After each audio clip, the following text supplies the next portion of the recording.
ఓం గం గణపతయే నమః. ఓం శ్రీ మాత్రే నమః. ఓం శ్రీ గురుభ్యో నమః. ఇప్పుడు మనం శనిగ్రహం యొక్క మార్పు కాదండి, వక్రగతి. అంటే మార్పు అంటే శనిగ్రహం చాలా మందికి మార్పులు ఇస్తుంటాడు. శని వక్రగతిలో మీనరాశిలో ఉంటే ఏ ఫలితాలు ఇస్తాడు, మీనరాశిలో ఉన్నాడు, 12 రాశుల వారికి ఏ ఫలితాలు ఇస్తాడో తెలుసుకుందాం. శనీశ్వరుడు వక్రగతిలో ఉండడం వల్ల చెడు ఫలితాలే ఎక్కువగా ఉంటాయి. అసలు శనీశ్వరుడు ఎప్పటి నుంచి వక్రగతిలో ఉంటున్నాడు, ఎప్పటి వరకు ఉంటాడో తెలుసుకుందాం.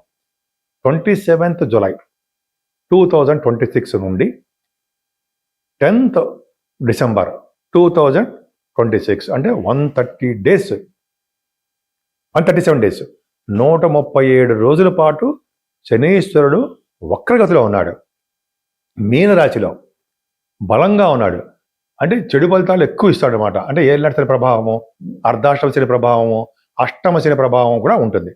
ఇప్పుడు మనం 12 రాశుల మీద ఆయన యొక్క ఇన్ఫ్లుయెన్స్, ప్రభావం, చెడు ప్రభావం ఎలా ఉంటుందో తెలుసుకోబోతున్నాం. వృషభ రాశి వారికి శనీశ్వరుడు అత్యంత రాజోకారకుడు, భాగ్యాధిపతి, రాజ్యాధిపతి, 9th house lord, 10th house lord. అంటే లక్ష్మీ స్థానాధిపతి, అలాగే విష్ణు స్థానాధిపతి అనేవాడు శనీశ్వరుడు 11వ భావంలో వక్రగతిలో శుభఫలితాలే ఇంతకుముందు ఇచ్చిన దానికంటే శుభఫలితాలు ఎక్కువ ఇస్తాడు. రెట్టింపు ఉత్సాహంతో ఇచ్చేస్తుంటాడు ఆయన. పైగా మీకు భాగ్యాధిపతి గురించి తెలుసుకుందాం. భాగ్యాధిపతి అంటే లాభస్థానం ఉన్నాడంటే చక్కటి విద్య వస్తుంది మీకు. అలాగే హయ్యర్ ఎడ్యుకేషన్ రీత్యా విదేశ ప్రాప్తి, విదేశాలు వెళ్ళడానికి అవకాశాలు ఎక్కువ ఉంటాయి. సినిమా రంగంలో బాగా డెవలప్ అవడానికి, సినిమా రంగంలో కానీ, కళారంగంలో కానీ, రాజకీయ రంగం కూడా చెప్పుకుందాం, వాటిలో మాత్రం బాగా సక్సెస్ అయి తీరుతారు. నాన్నగారికి బాగుంటుంది. మీరు చేస్తున్న వ్యాపారాలు అభివృద్ధికరంగా బ్రహ్మాండంగా ఉంటాయి. 9th హౌస్ అంటే విదేశ పర్యటన, అలాగే పుణ్యక్షేత్ర దర్శనాలు, దైవ దర్శనాలు, అలాగే మీరు వెంకటేశ్వర స్వామి దర్శనాలు చేసుకుంటూ ఉంటారు. విష్ణు దర్శనాలు అంటాం మనం. అలాగే శివుడి యొక్క దర్శనాలు కూడా మీరు బాగా చేసుకుంటారనడంలో సందేహం లేదు. 10th హౌస్ లార్డ్ కూడా అయ్యాడు. చేస్తున్న ప్రొఫెషన్ అంటే మీరు డాక్టర్స్ అవ్వచ్చు, ఇంజనీర్స్ అవ్వచ్చు, లా సంబంధించినటువంటి అడ్వకేట్స్ అవ్వచ్చు, చాలా బ్రహ్మాండంగా ఉంటుంది. ఆయన మీకు చాలా అద్భుతంగా మంచి యోగాన్ని ఇస్తాడు. పైగా మీరు గవర్నమెంట్ సంబంధించిన ఉద్యోగాల్లో ఉంటే గవర్నమెంట్ సంబంధించిన ఉద్యోగాల్లోనూ, సాఫ్ట్వేర్ ఉద్యోగస్తులకి సాఫ్ట్వేర్ ఉద్యోగాలు చాలా డెవలప్మెంట్స్లోనూ, ఐఏఎస్ ఐపీఎస్ సంబంధించిన వాటిలో కూడా మీరు బాగుంటారు. 11వ భావంలో శనీశ్వరుడు వక్రగతిలో ఉంటే వ్యవసాయ రంగంలో బాగా డెవలప్ చేయడము, విద్యలో ఆటంకాలు కలిగించడము, వాహన లాభాన్ని కలిగిస్తూ ఉండడము, విదేశీ పర్యటన చేయడము, తండ్రి గారికి సంబంధించిన వాటిల్లో మీరు సక్సెస్ అవ్వడము చాలా బాగుంటుంది. 11వ భావం అంటే మీకు వ్యాపార రంగమే.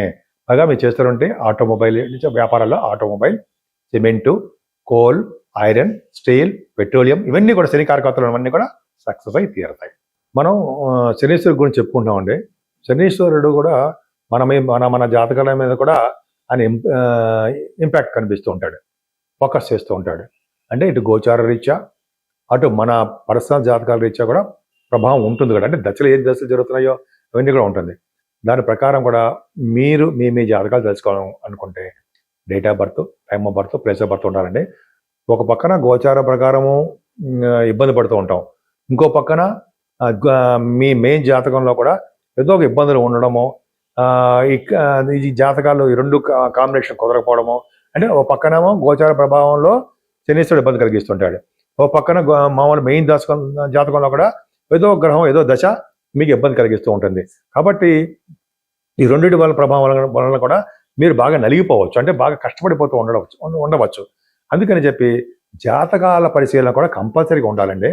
ఓ పక్కన మంచి దశ జరుగుతుంది అనుకోండి, ఈ శని వలన వచ్చే చెడు ఫలితాలు కూడా తక్కువ ఉండడానికి కూడా మనం చెప్పచ్చు, నేను చెప్పడానికి అవకాశం ఉంటుంది. కాబట్టి మీకు ఏమాత్రం అవకాశం ఉన్నా మీ జాతకం ఒకసారి రిఫర్ చేయించుకుంటే ఏమవుతుందంటే దానివల్ల వచ్చే ఫలితాలు బాగుంటాయి. ఎందుకంటే మీరు ఎవరో చెప్పిన మాట వినకండి. అంటే జాతకాలు సరిగా ఉండవు, జాతకాలు నమ్మకూడదు, జాతకాల వలన మనకి జరగవు అని కొంతమంది చెప్తూ ఉంటారు. అది వాళ్ళ ఇష్టం, అది వాళ్ళ యొక్క ఇది. కానీ మనం మన జాతకాలు తెలిసిన వాళ్ళం కాబట్టి, మన గ్రహాల మీద నమ్మకం, పట్టు ఉంది కాబట్టి మనం ఇలా చెప్పుకుందాం. ఏంటి, జాతకాలు నమ్మచ్చు, గ్రహాల యొక్క ప్రభావం నమ్మచ్చు, ఖచ్చితంగా వాళ్ళ ఫలితాలు ఇస్తారు. అంటే మనకు చెడు ప్రభావం తగ్గేంత వరకు ఆగి మంచి శుభఫలితాలు ఇస్తారు. అదే కోట్లు లక్షలు ఖర్చు పెట్టేస్తాం, అన్నీ ఏమీ ఉండవండి. మంచి జాగ్రత్తగానే ఉండొచ్చు. మీరు మీ జాతకాలు చూసుకోండి, ప్లస్ జాతకాలు చూసుకుంటూ జాగ్రత్తగా ఉండండి. ప్లస్ ఏలినాటి ప్రభావం గురించి మనం ఆలోచించు జాగ్రత్తగా ఉండండి. సరే, ఇప్పుడు మనం పరిహారాలు మరి ఏంటి తెలుసుకుందామండి. 12 రాసుల మీద శనేశ్వరుడు వక్రగతిలో ఉండి చెడు ఫలితాలే ఎక్కువ ఇస్తాడు. మంచి శుభఫలితాల కంటే చెడు ఫలితాలే ఎక్కువ ఇస్తాడు. మరి ఏం చేస్తే మనకి చెడు ఫలితాలు కొద్దిగా తగ్గుముఖం పట్టి కొద్దిగా మన ఆనందంగా ఉండేటికి ఏ ఫలితాలు ఇస్తాడు, ఏ చేసుకుంటే మన మంచి ఫలితాలు ఇస్తాడు, ఏ పూజలు చేసుకుంటే ఇస్తాడు అనేది చెప్పుకుందాం. ముఖ్యంగా శనీశ్వరుడికి వక్రగతిలో ఉన్నాడు కాబట్టి అర్ధాష్టమ శని, అష్టమ శని, ఏలినాటి శని ప్రభావం ఇవన్నీ ఉంటాయి. వాటిని భయపడాలంటే మన్య సూక్తంతో శనీశ్వరుడికి ఒక్క శనివారం అయినా సరే అభిషేకం చేయించుకోవాలి. మినిమం 7 శనివారాలు మామూలుగా తైలాభిషేకం చేసుకుంటూ 7వ శనివారం కానీ ముందు మీకు ఎప్పుడు శనివారాలు వినంటే అప్పుడు శనివారాలు మన్య సూక్తంతో, అంటే మన్య సూక్తం అంటే వేదాలతోటి ఆ వేద పండితులు చేస్తారండి. అది చాలా పవర్ఫుల్. శనీశ్వరుడిగా చేస్తే చాలా సంతోషిస్తాడు ఆయన. ఆయనకి మంచి వస్త్రం కప్పి, తెల్లటి బట్ట కప్పి, అంటే వస్త్రం సమర్పించి ఆయన కూడా చక్కగా పూజలు చేసిన తర్వాత 9 ప్రదక్షిణాలు చేస్తాం కదా, చేసిన తర్వాత మనం శివుడికి అభిషేకం చేయించుకోవాలి. ఇది కంపల్సరీ. మన్య సూక్తం చేసిన తర్వాత శివాభిషేకాలు చేయించుకోవాలి. అంటే శివదర్శనమైన చేయాలి. చేసిన మారేడు దళాలతో పూజ చేయించడము, శివుడికి మన ఇంట్లోనే మారేడు దళాలతోటి పైగా మల్లె పువ్వులతోటి పూజ చేసుకోవడము, శివుడికి అభిషేకాలు చేయించుకోవడం చాలా చెప్పదగ్గ అంశం. అంతేకాదండి, శని ప్రభావం తగ్గాలంటే ఆంజనేయ స్వామిని పూజించాలి. ఆంజనేయ స్వామిని ఓం హరి మర్కట మర్కటాయ నమః, ఓం హరి మర్కట మర్కటాయ నమః, ఓం హరి మర్కట మర్కటాయ నమః అనే మంత్రాన్ని 108 సార్లు కానీ 108 సార్లు 1008 టైమ్స్ అంటే మనకి మన ఆఫీసులు మన హడావిడిగా ఉంటాం. ఒక 40 రోజుల పాటు, మీకు 21 రోజుల పాటు పూజ చేసుకోవడం వలన చక్కటి శని దోషం తగ్గుతుంది. అంతేకాకుండా శనీశ్వరుడికి పవర్ తగ్గాలంటే, మనమే పవర్ తగ్గాలంటే ఆంజనేయ స్వామికి సింధూరం రాయించడము, పవనపాకులతో పూజ చేయించడము, ఆయనకి వడమాల సమర్పించడము, అప్పాలు నైవేద్యం పెట్టడం వలన శనీశ్వరుడు వలన వచ్చే దోషాలు చాలా మటుకు పరిహారం అవుతుంది. అమ్మవారిని పూజించడం మాత్రం ఎట్టి పరిస్థితుల్లో మర్చిపోకూడదు. దుర్గమ్మవారిని పూజించడం వలన, అభిషేకాలు చేయించుకోవడం వలన, చండీ హోమాలు చేయించుకోవడం వలన శుభఫలితాలు వచ్చి తీరుతాయి. మీకు అందరికీ తెలిసింది అనుకోండి, ఒక శని మంత్రం చెప్తాను. నీలాంజన సమాభాసం రవిపుత్రం యమాగ్రజం ఛాయామార్తాండ సంభూతం తం నమామి శనీశ్వరం అంటూ శనీశ్వరుణ్ణి మన ఇంట్లో అయినా పూజించవచ్చండి. లేదా బీజాక్షరం ఉంది, ఓం శం శనేశ్వరాయ నమః, ఓం శం శనేశ్వరాయ నమః, ఓం శం శనేశ్వరాయ నమః అనే మంత్రాన్ని జపించడం వల్ల కూడా శని మనల్ని ఎటువంటి ఆటంకాలు కలిగించకుండా సర్వదా రక్షగా ఉంటాడు అని అనడంలో ఏమాత్రము అతిశయోక్తి లేదు.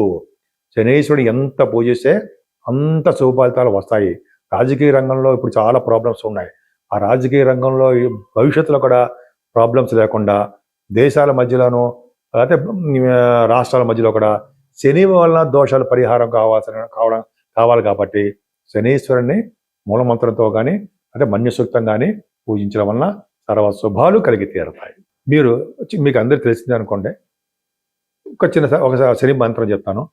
నీలాంజన సమాభాసం రవిపుత్రం యమాగ్రజం ఛాయామార్తాండ సంభూతం తం నమామి శనీశ్వరం అంటూ శనీశ్వరుణ్ణి మన ఇంట్లో అయినా పూజించవచ్చండి. లేదా బీజాక్షరం ఉంది, ఓం శం శనేశ్వరాయ నమః, ఓం శం శనేశ్వరాయ నమః, ఓం శం శనేశ్వరాయ నమః అనే మంత్రాన్ని జపించడం వల్ల కూడా శని మనల్ని ఎటువంటి ఆటంకాలు కలిగించకుండా సర్వదా రక్షగా ఉంటాడు అని అనడంలో ఏమాత్రము అతిశయోక్తి లేదు. శనీశ్వరుడు ఎంత పూజిస్తే అంత శుభఫలితాలు వస్తాయి. రాజకీయ రంగంలో ఇప్పుడు చాలా ప్రాబ్లమ్స్ ఉన్నాయి. ఆ రాజకీయ రంగంలో భవిష్యత్తులో కూడా ప్రాబ్లమ్స్ లేకుండా దేశాల మధ్యలోనూ లేకపోతే రాష్ట్రాల మధ్యలో కూడా శని వలన దోషాలు పరిహారం కావాలి కాబట్టి శనీశ్వరుని మూలమంత్రంతో కానీ అంటే మన్య సూక్తం కానీ పూజించడం వలన సర్వ శుభాలు కలిగి తీరుతాయి. మీకు అందరికీ తెలిసింది అనుకోండి, ఒక శని మంత్రం చెప్తాను. నీలాంజన సమాభాసం రవిపుత్రం యమాగ్రజం ఛాయామార్తాండ సంభూతం తం నమామి శనీశ్వరం అంటూ శనీశ్వరుణ్ణి మన ఇంట్లో అయినా పూజించవచ్చండి. లేదా బీజాక్షరం ఉంది, ఓం శం శనేశ్వరాయ నమః, ఓం శం శనేశ్వరాయ నమః, ఓం శం శనేశ్వరాయ నమః అనే మంత్రాన్ని జపించడం వల్ల కూడా శని మనల్ని ఎటువంటి ఆటంకాలు కలిగించకుండా సర్వదా రక్షగా ఉంటాడు అని అనడంలో ఏమాత్రము అతిశయోక్తి లేదు. శనీశ్వరుడు ఎంత పూజిస్తే అంత శుభ ఫలితాలు వస్తాయి.